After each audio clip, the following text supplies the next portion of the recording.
Well, another good time around the fire. That's what we're looking for tonight. Come on in and join us. Sit down, find a spot, find some friends, find some family, find a bottle of something getting passed around, get you some popcorn. Might want a blanket. Pretty cold tonight. Been snowing here. I want to read you some more of the story about the Coyote, this outlaw that's ranging around in the West and seems to be misunderstood. I don't know why he doesn't just check out. Seems like he keeps going back for more. Kind of like life, ain't it? Well, this is part 7, chapters 22 through 25. James Roberts wrote this story. Chapter 22, let's start there. A second capture. Wrathburn rode straight up the trail which led from the powder house toward the pass over that big mountain. His eyes were gleaming with satisfaction, but several times they clouded with doubt, and he felt the banknotes in his coat pocket. Each time, however, he would shake his head and push on up the trail with renewed energy. Looking backwards and downwards, he could see the posses gathering in the streets of the mine village. He sensed the excitement which had followed the sudden disappearance of Sati and smiled grimly. He saw the automobile from the hogback had reached the village finally, and scores of men were clustered about it. He knew Mannix was taking personal charge of the manhunt, but there was a chance to get away. He looked wistfully eastward. Somewhere off there, beyond the rolling foothills, was the desert. He thrilled. It had been there he'd made his first mistake. Goaded by the loss of his small cattle ranch, he'd taken revenge on the man who had foreclosed on him and others in a similar predicament. He'd held up the bank and restored a small measure of the losses. Even then, the profit of the unscrupulous moneylenders had been enormous. But the law had marked Wrathburn. The gunmen who were jealous of his reputation as an expert at the draw had forced him to fall back upon that draw to protect his life. Thus he'd been driven to obtain a living in the best way he could, and something in the dangerous, uncertain life of the outlaw had appealed to his wild blood. Sati had said the money in his pocket was a good haul. Why not? He looked again to the eastward, over that big mountain, into the timber, a circling back, a straight cut east. He knew he could do it. He'd evaded posses before. Posses composed of trained men who were accustomed to take the man's trail. It would actually be rare sport to play with the crowd below. His left hand dropped idly into his coat pocket, and he started as he fingered what was there. Then his brow became furrowed, and he scowled. Maybe I ain't such a good guesser after all, he muttered. Maybe I'm just what I told Sati, a fool. He caught sight of a man and a boy above him on the mountain. Another instant, and they were lost to view.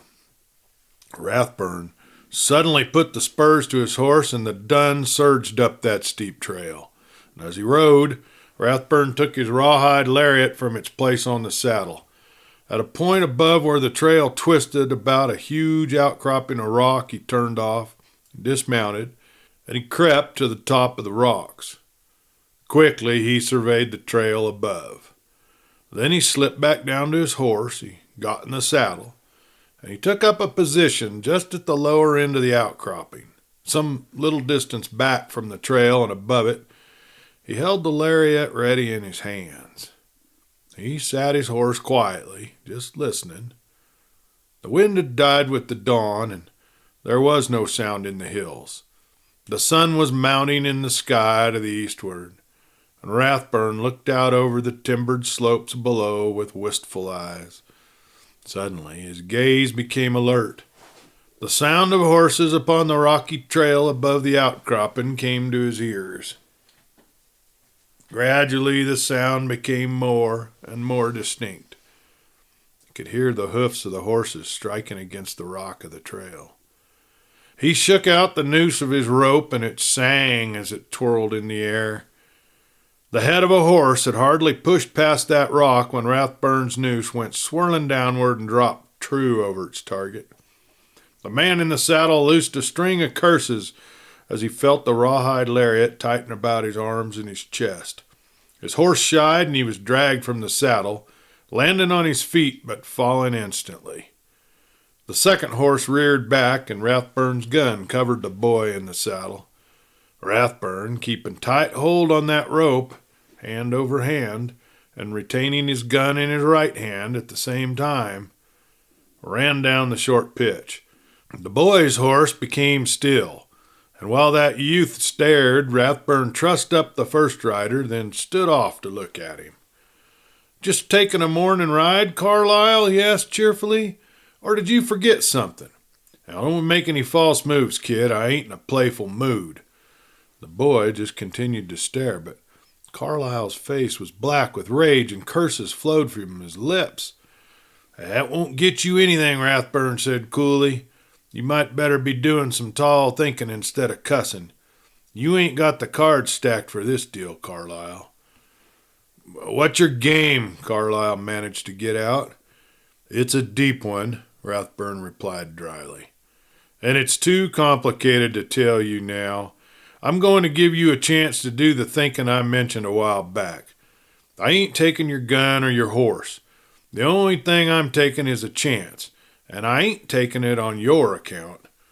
For an instant, Wrathburn's eyes burned with fury. Then he dragged Carlyle into the shelter of the rocks to the side of the trail and tied his horse nearby. Mounting, he motioned to the boy to ride down the trail ahead of him. He looked at that big hat and the overalls the boy wore. The youth looked wildly about and then drove the spurs into his mount and dashed down the trail with Wrathburn close behind, calling on him to take it easy. Now, just as they reached a spot directly above the powder house, the boy reined in his horse. Wrathburn saw he was looking down at the turbulent scene in the street of the little village below the mine. Then the boy swayed in the saddle, and Wrathburn had just time to fling himself to the ground and catch the senseless form in his arms as it toppled. He put his burden down on the grass beside the trail and led his horse into the timber and tied him. Next he picked up the boy and made his way down to the powder house. The shouts of many men came back to him from far below.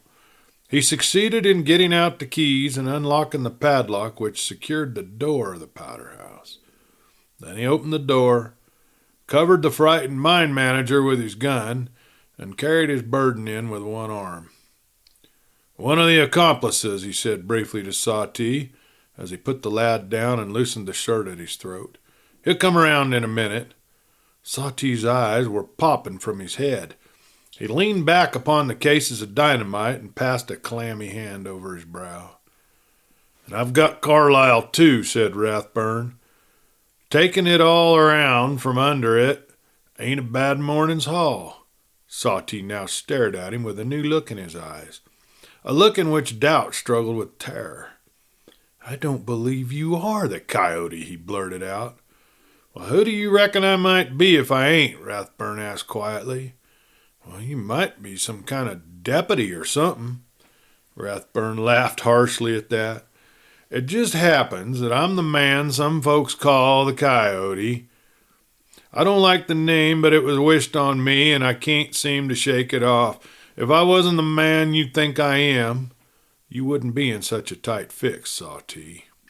Wrathburn's words conveyed a subtle menace which was not lost on the mine manager. Sawtee cringed and rubbed his hands in his nervous tension. "What are you going to do?" "Well, listen," exclaimed Wrathburn.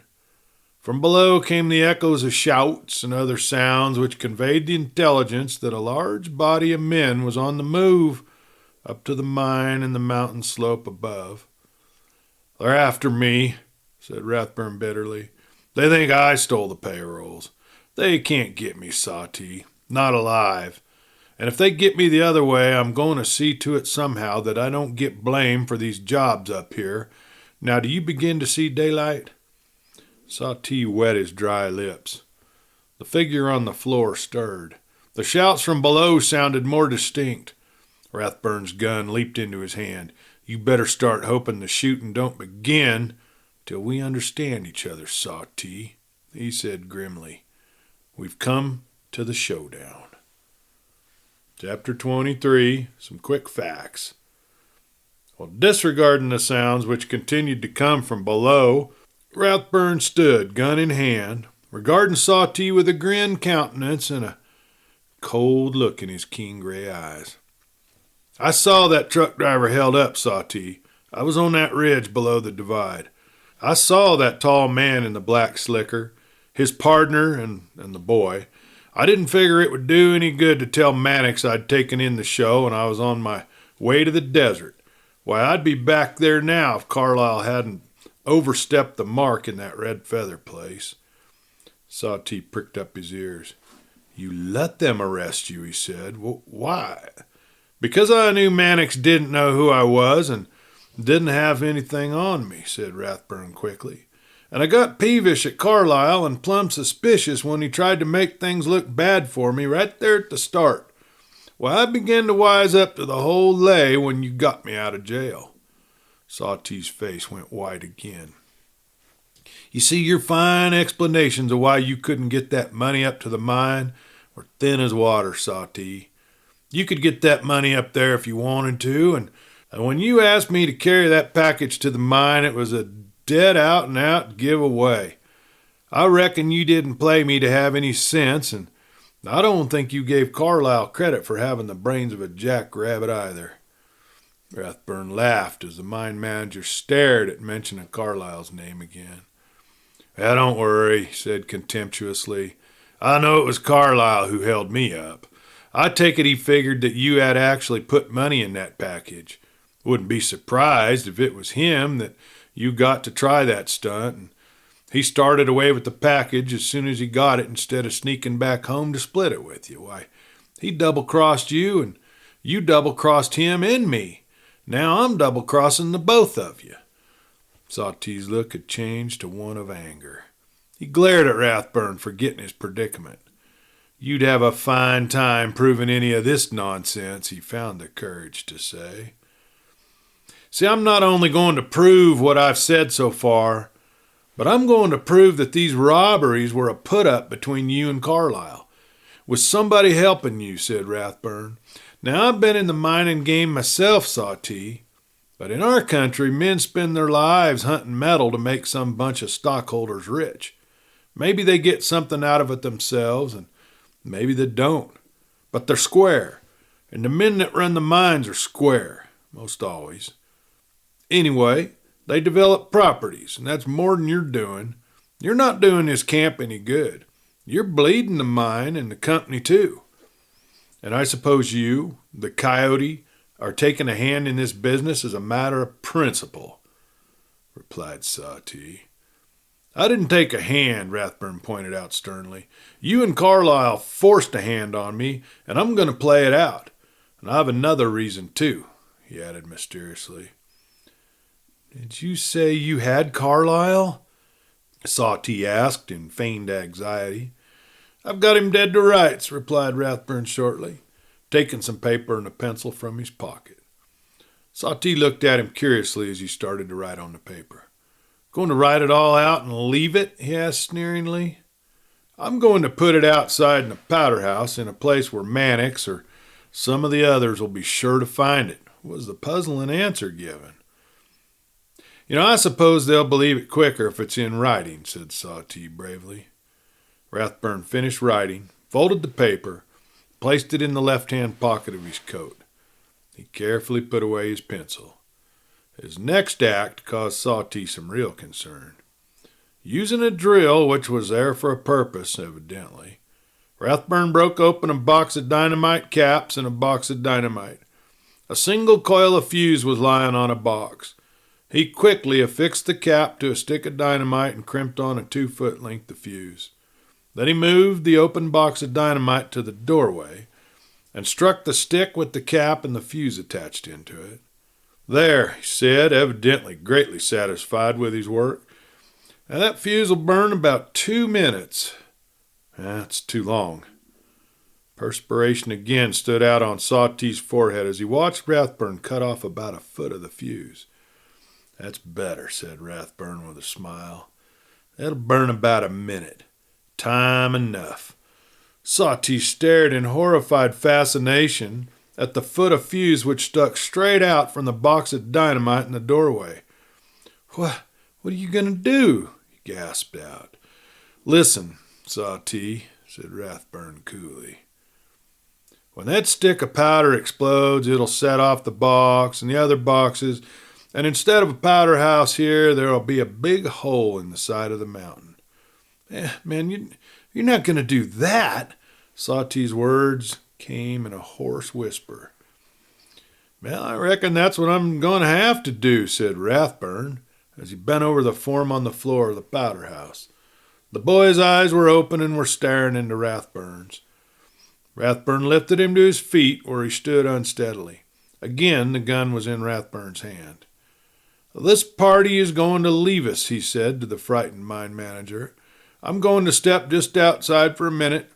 It's your chance to make a break, Sawtee, but if you try it, I'll send a bullet into that cap. Maybe you heard somewhere that I can shoot tolerably well," he concluded in his drawl.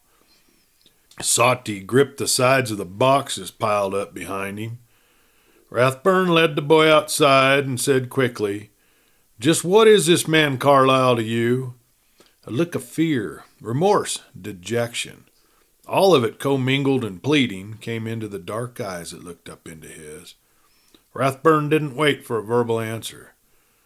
"Your horse is tied up just a trail apiece," he said hurriedly. "Get up there. Go up behind the powder house so the men below can't see you. Swing off into that timber to the left and get down out of here. I'll keep their attention. Go home." He waited a moment till he saw that his instructions were being carried out. Then he leaped again to the doorway of the powder house. Sawtee's face was livid. His teeth were chattering. Wrathburn took a match from his shirt pocket. "Stop!" screamed Sawtee. "I'll talk. You were right. It was a frame-up. I'll tell you everything. Everything." The perspiration was streaming from his face, and his voice just shook with terror.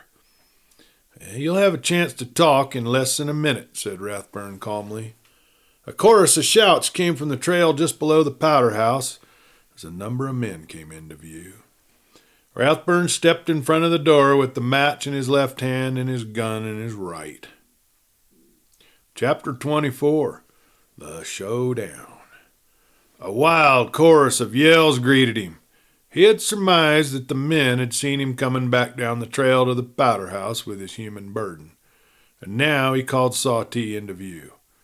They would most naturally assume that it was the mine manager that he had been carrying.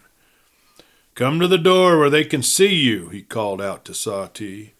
The ring in his voice brought Sawtee, white-faced and shivering, to the doorway beside Wrathburn.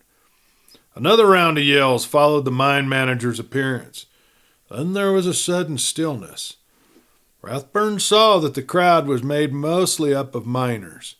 They paused in the wide place in the trail just below the powder house, and Mannix pushed through them to the front. "I want you, Coyote," he called sternly. "Now don't you think I know it?" replied Wrathburn in a voice which carried to all the members of the mob. "You don't want me for robbing this mine, Mannix. You want me for something you don't know anything about. All because I got a record. Wait a minute." He shot out the words as the mob pushed a step forward. "If you fellers take a couple more steps in this here direction, I'll put a bullet into this box of dynamite." The movement stopped instantly. Men stared up at him breathlessly, for they realized that he meant what he said. Mannix's face was pale, but his eyes glowed with determination. "Do you think it's worth it, Coyote?" he asked. "Step up here, Mannix, and listen to what this feller has to say," was Wrathburn's reply. "Men," he called in a loud voice, "I'm looking to you to give your mine boss and your deputy sheriff a fair deal." There was a murmur among the men, and Mannix, after a moment of hesitation, stepped forward. Wrathburn swung on Sawtee. "Tell him," he commanded in a voice which stung like the crack of a whip on still air. I had a hand in the business," said Sawtee frantically. "It was Carlyle and me. We framed the robberies." Mannix's eyes narrowed. "Tell him where I got that money last night," Wrathburn thundered. "Tell him, Sawtee, or so help me I'll drill a hole through you." Sawtee cowered before the deadly ferocity in Wrathburn's voice. I had it in the office downtown," he stammered. "There was blank paper in that package, Mannix." Let him go, Mannix, or we'll all be killed," Sawtee cried. Wrathburn was looking steadily at the deputy. "Carlyle is roped and tied up the trail by them big rocks," he said. "Send up there for him and bring him down here." Several of the men who were mounted spurred their horses up that steep trail. There was utter silence now among the men. Mannix, too, was cool and collected. He had not drawn his gun. He surveyed the quaking Sawtee with a look of extreme contempt. The mine manager's nerves had gone to pieces before Wrathburn's menacing personality. All he cared for now was his life. The black reputation he had given to Wrathburn led him to believe that the man could not be depended upon, and that he was liable to carry out his threat and blow 'em all to bits. He wet his lips with a feverish tongue. "Where's the money you and Carlyle got away with?" demanded Mannix. "I've got all I took," whined Sawtee. "I'll give it back. I don't know what Carlyle's done with his. It was his scheme anyway. He proposed it when he hit the country a year ago." "And the other man?" suggested Mannix. "Mike Reynolds," cried Sawtee, "but he was only in on the truck driver deal, and last night, let the Coyote go, Mannix." Then Sawtee, in a frenzy of fear, an easy prey to the seriousness of the situation and his shattered nerves, just told everything. He explained how it had been Carlyle who had proposed getting Wrathburn out of jail and making him the goat. He told of the worthless content of the packages he had given Wrathburn to carry to the mine, how they had planned to rob him on the way and thus put him in a situation where he would have to get out of the country. He explained how Carlyle had pointed out that they had a club over Wrathburn's head in their knowledge of his true identity. He complained that Carlyle had intended to double-cross him and how he had double-crossed Carlyle in turn. He ended with a whining plea for consideration at the hands of Mannix. The men with Carlyle came down the trail. Carlyle was astride his very own horse. His gun was in his holster. "We've got you, you outlaw," he cried as he flung himself from the saddle and strolled up to Wrathburn, Mannix, and Sawtee. Wrathburn's eyes had narrowed until they were slits through which his cold, hard gaze centered upon Carlyle. His attitude had changed. Even his posture was suddenly different. There was a long breath from the men behind Mannix. It was a tense moment. They could see the menace in Wrathburn's manner, and they could see that Carlyle was fighting mad. "Ain't you a little free with your language, Carlyle?" drawled Wrathburn. "You know who he is," Carlyle cried to Mannix. "He's the Coyote. He's an outlaw and a killer with a price a mile long on his head. But I ain't never sneaked any miner's payrolls, Carlyle." Wrathburn broke in with a sneering inflection in his voice. "What did you do with Mike Reynolds? He was with you last night, wasn't he?" Carlyle's jaw snapped shut. He swung on Wrathburn with eyes darting red. Then his gaze flashed to the cringing Sawtee. "You rat!" Now Wrathburn stepped over to Sawtee. "You haven't any quarrel with him, Carlyle," he said evenly. "Your quarrel, if you got one, is with me. I outguessed you, that's all. You ain't plumb clever, Carlyle. You ought to be in a more genteel business. I just naturally figured out the play and made Sawtee talk, that's all. I ain't the only gent Mannix is wanting. There's 3 of us here." Carlyle's face was purple and working in spasms of rage. He realized instantly that Wrathburn had spoken the truth. "It was his scheme from the start," shrilled Sawtee from the protection of Wrathburn's broad shoulders. Then the mine manager, unable to longer stand the strain, collapsed on the ground, groaning. "Underhanded," Carlyle shot through his teeth as Mannix stepped back. "And I heard the Coyote was a go-getter. By God, I believe you're yeller. You got a chance to try and finish what you started in the Red Feather the day I got here, Carlyle," said Wrathburn in ringing tones. "If you think I'm yeller, draw." A second's hesitation. Two figures in identical postures under the morning sun, a vagrant breeze murmuring in the timber. Then two movements, quick as lightning, too fast for the eye to follow, and the roar of guns. Wrathburn stepped back, his weapon smoking at his hip, as Carlyle swayed for a moment, then crumpled upon the ground. Wrathburn quickly drew the piece of paper from his left pocket and the roll of bills from his right. He put the note with the bills and tossed the roll to Mannix. Then he stepped back to the doorway. "Join your men, Mannix," he said quietly.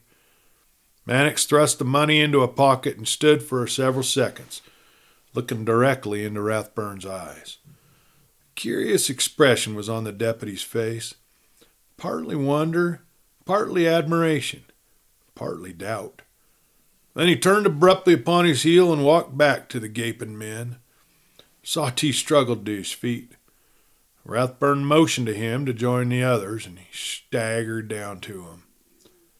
Then Wrathburn coolly lit a match and touched it to the fuse sticking out from that box of dynamite. There was a wild yell of terror, and the mob tumbled down the trail as Wrathburn ran for the trail above the powder house.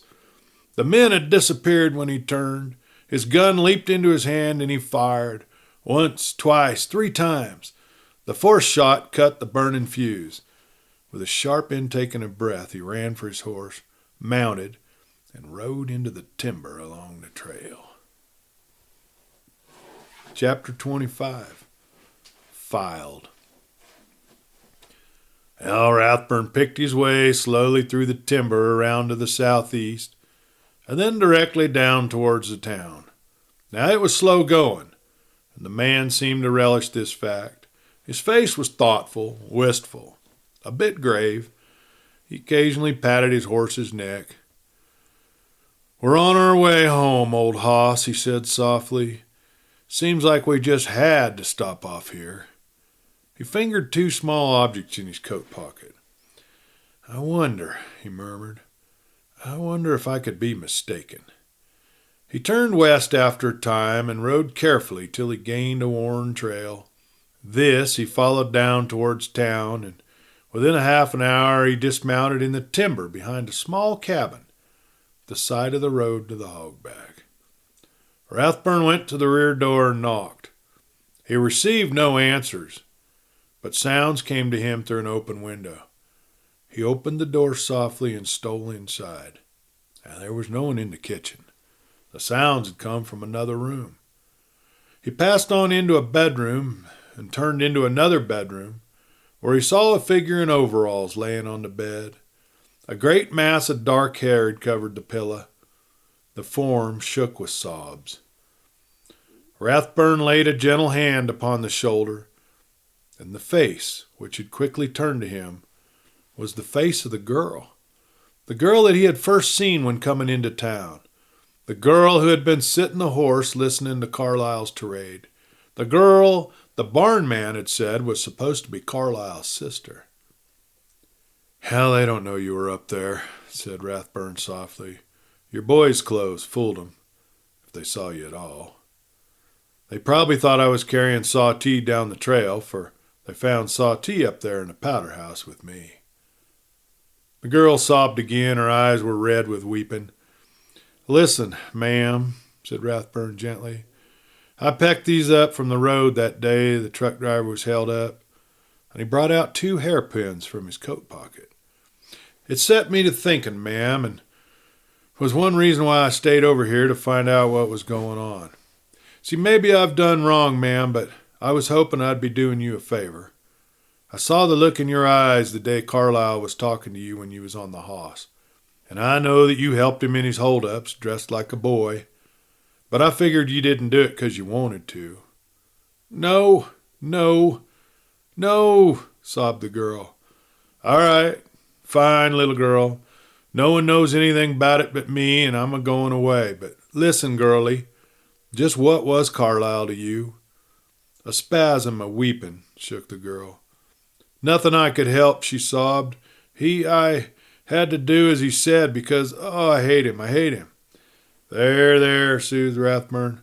I suspected as much, girlie. He made my father a bad man, sobbed the girl, and made me go with him or my father would have to go to go. Never mind, girlie, Wrathburn interrupted softly. I don't want to hear the story. Just keep it to yourself and start all over again. It ain't a bad world, girlie, and there's more good men in it than there's bad. Now you can begin to live and be happy like you ought. Carlisle won't worry you no more. She raised her head and she looked at him out of startled eyes in which there was a ray of hope. You say he won't worry me? Not at all, girlie. He walked into his own trap. Well, I'm going, girlie. So long and good luck.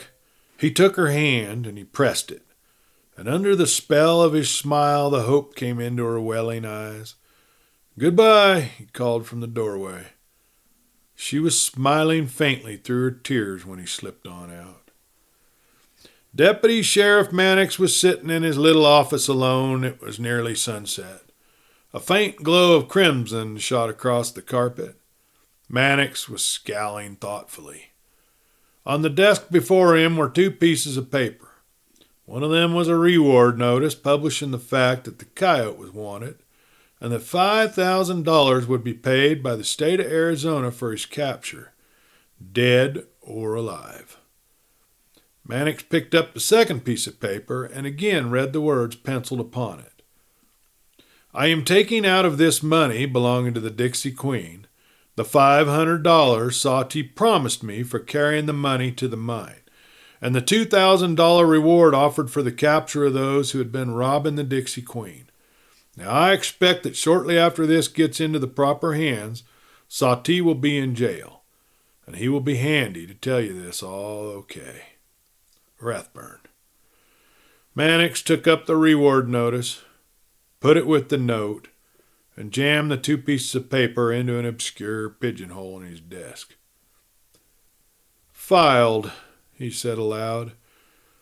Then he rose with a peculiar smile, went out upon that little porch and stared towards the east, where the reflection of the sunset cast a rosy glow over the foothills leading down to the desert. Well, he worked his way through that one, friends.